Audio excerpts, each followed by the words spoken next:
So, a lot of people did not notice this yesterday, including me. And I don't know if this was a title from Front Office Sports. I don't know if it was in the article. Look, I'm not going to lie. I saw snippets. I read snippets of the article. I think, is this Annie Constable's article from yesterday?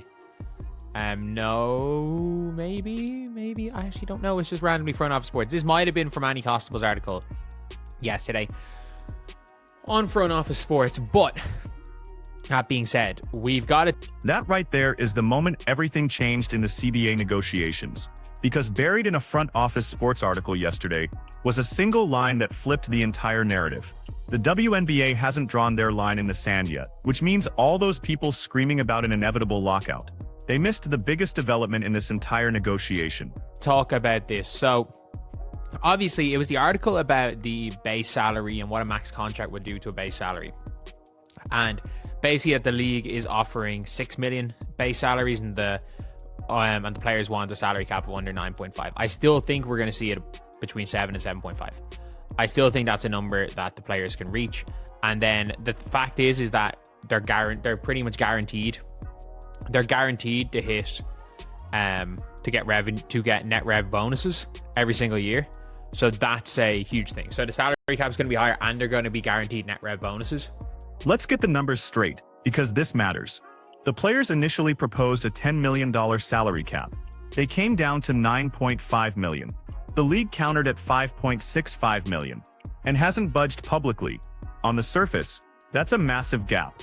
A $3.85 million difference per team per year. Multiply that across 12 teams, and you're talking about $46 million annually. That's the kind of gap that creates lockouts. Except Front Office Sports just reported something critical. The league is willing to move off that $5.65 million number. They haven't reached their actual ceiling, which means every analyst predicting a work stoppage based on those published numbers was working with incomplete information. That's something that people didn't really notice. However, so like the players right now, the way the players are, you've got till March the 10th, so you've got 2 weeks. You've got, or whatever, like 2 days, under 2 weeks. You've got 12 days. You've got 12 days to, as much as humanly possible, you've got to get as many, as much as possible. As much as you humanly possible, pump up the salary cap. Because you're now at the stage where the risk reward for a lockout or strike is just so heavily weighted towards, the risk is so high. Here's why this changes everything. The players have exactly 12 days until the March 10th deadline, and the risk-reward calculation just shifted dramatically. Think about what a lockout costs right now. Paige Bueckers is about to enter the league. Caitlin Clark just delivered record ratings. The Golden State Valkyries are launching in a brand new market. Corporate sponsors are finally paying attention. A work stoppage doesn't just cost money. It costs momentum. And momentum in women's sports is the most valuable currency there is. You can't get back a lost season when you're trying to build a fan base. The NFL can survive a lockout because they've got generational loyalty. The WNBA is still earning that loyalty. Losing a season now could set the league back 5 years.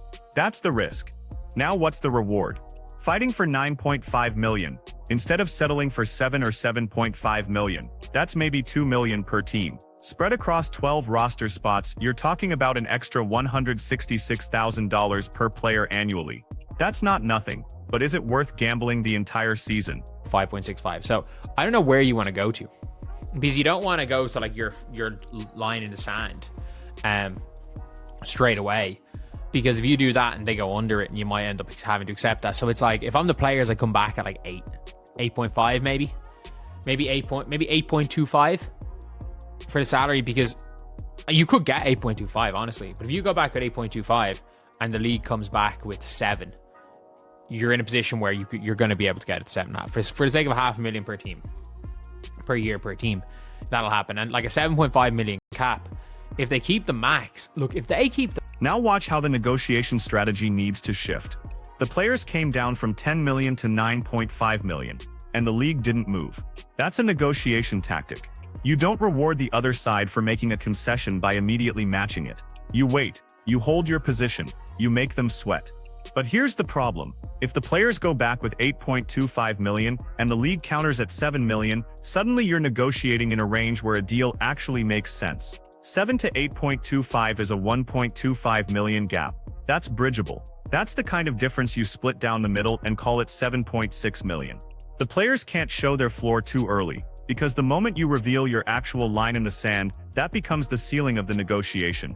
The league isn't going to go above a number you've already said you'll accept. Contract players and be able to build the rest of your team. And that's kind of what they want. Ideally, worst case scenario, if you've got 2 max contract players, if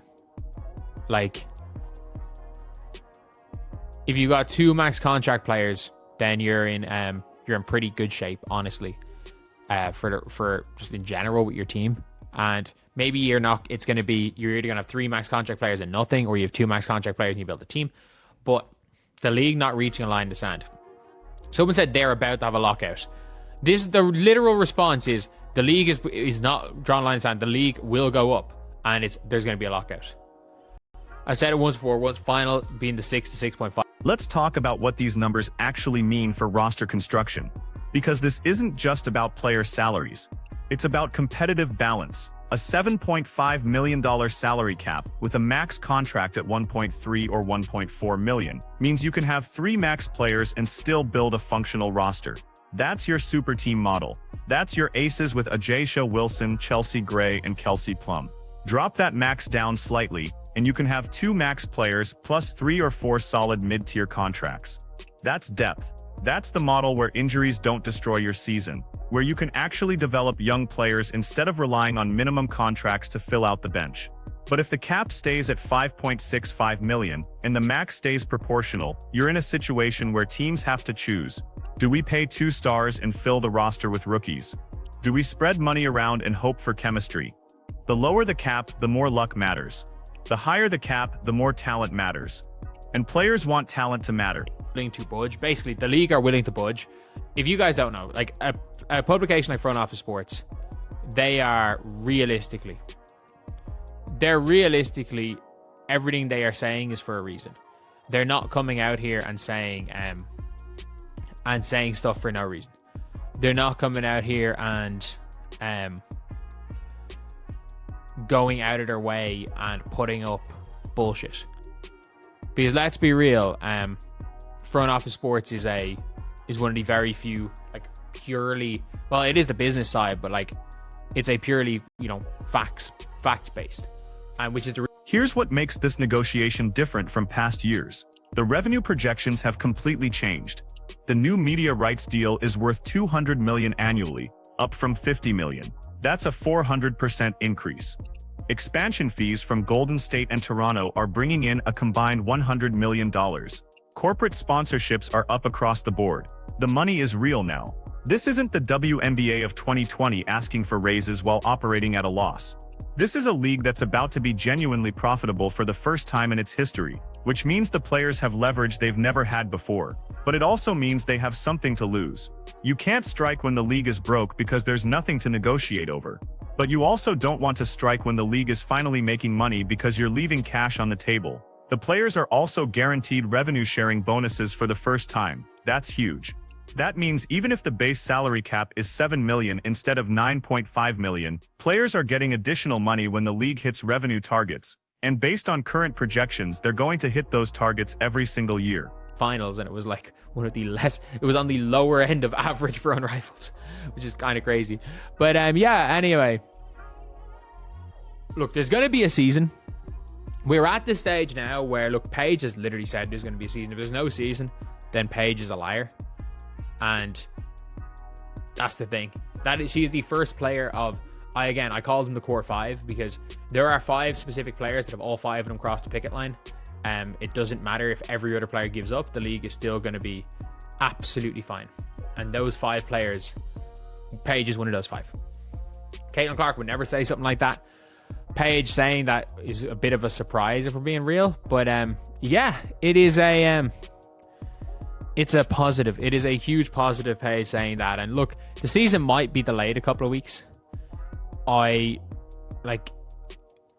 don't know. I doubt it is at this stage. I doubt it is. Like, I think they can get through all of this very quick. I think they're very much able to get through a lot of this stuff very, very quick. Like the expansion draft, let's be completely real. These teams are not dumb. These expansion teams are not dumb. They've prepped for the expansion draft. They've prepped for the expansion draft for it all this time. They have their lists. You can get the expansion draft done in 72 hours. They're talking to agents. They know who they're drafting. And if these teams don't know who they're drafting, then what the fuck are you doing? So yeah, anyway. Now let's address the elephant in the room. Paige Beckers went public and said there's going to be a season. That's not a throwaway comment.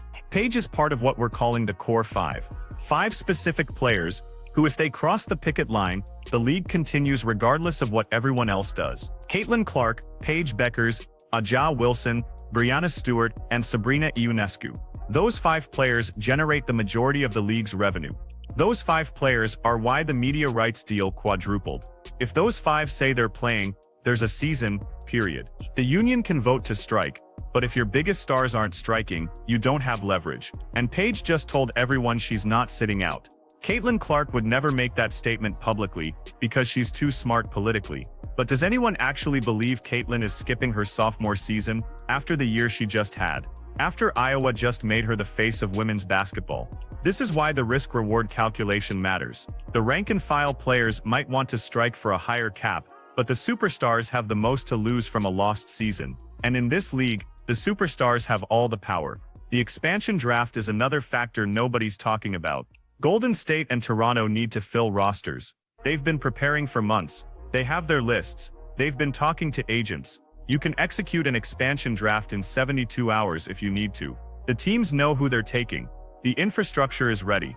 Which means if the CBA gets done by March 10th, the league can move immediately into expansion mode and free agency. There's no reason to delay the season even if negotiations go down to the wire. But here's what's really happening behind the scenes. Front Office Sports doesn't publish articles like this by accident. They're one of the most credible business-focused publications in sports. When they report that the league hasn't drawn their line in the sand, that's not speculation. That's a strategic leak. Someone in the league office wanted that information public. Why? Because it changes the negotiation dynamic. It tells the players, we're willing to move, but you need to meet us somewhere reasonable.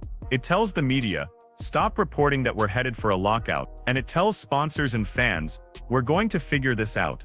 The players now know the league will go higher than $5.65 million. But they don't know how much higher. Is it $6 million? $6.5 million? $7 million? That's what the next 12 days are about. Finding that number. And both sides have massive incentive to find it before March 10th. Let's be realistic about where this lands. The final number is going to be between 7 and 7.5 million. That's the sweet spot where both sides can claim victory. The players can say they got a 40% increase from the previous cap. The league can say they maintained financial sustainability while rewarding players fairly. 7 to 7.5 million allows for competitive rosters, pays stars what they're worth, and doesn't force teams into impossible cap situations. Could it go to 6.5 million? Possibly, but that feels low given the revenue growth. Could it go to 8 million? Maybe, but that's probably the absolute ceiling. Anything above 8 million, and you're getting into territory where the league starts worrying about long-term viability if revenue projections don't hit. Here's the other piece that matters. The max contract structure. Right now, max contracts are tied to a percentage of the cap. If the cap is 7.5 million, and the max is set at 18 or 19%, you're looking at max contracts around 1.35 to 1.4 million. That's real money. That's enough to keep stars in the league instead of going overseas. That's enough to make the WNBA a player's primary employer instead of their off-season job. And that's ultimately what this negotiation is about. Not just salaries, but legitimacy. The players want to be able to say they're professional athletes who earn a living wage playing basketball in America. The league wants to be able to say they're a sustainable business that treats players fairly. Both of those things can be true at $7 to $7.5 million. The expansion draft complicates things in interesting ways. Golden State and Toronto are paying $50 million each for the right to enter this league. They're not paying that money to immediately enter a lockout. They're not paying that money to launch in 2026 instead of 2025.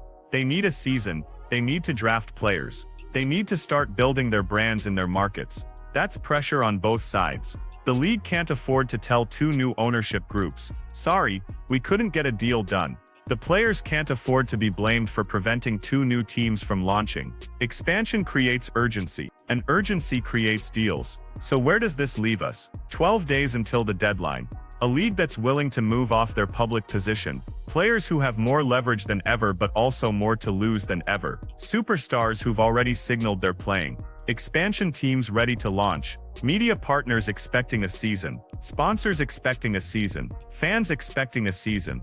There's going to be a season. The salary cap is going to land between $7 and $7.5 million. The players are going to get revenue-sharing bonuses. The max contracts are going to be substantial. And in 3 years, when the league renegotiates again, the cap is going to go even higher because the revenue is going to keep growing.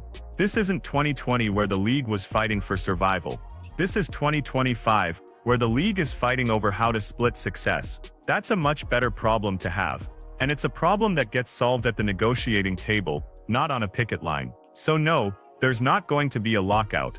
There's going to be a deal. And it's going to be a good deal for both sides. Because for the first time in WNBA history, there's enough money to make everyone happy. Now it's just about agreeing on the numbers. And based on what Front Office Sports just reported, those numbers are a lot closer than anyone realized.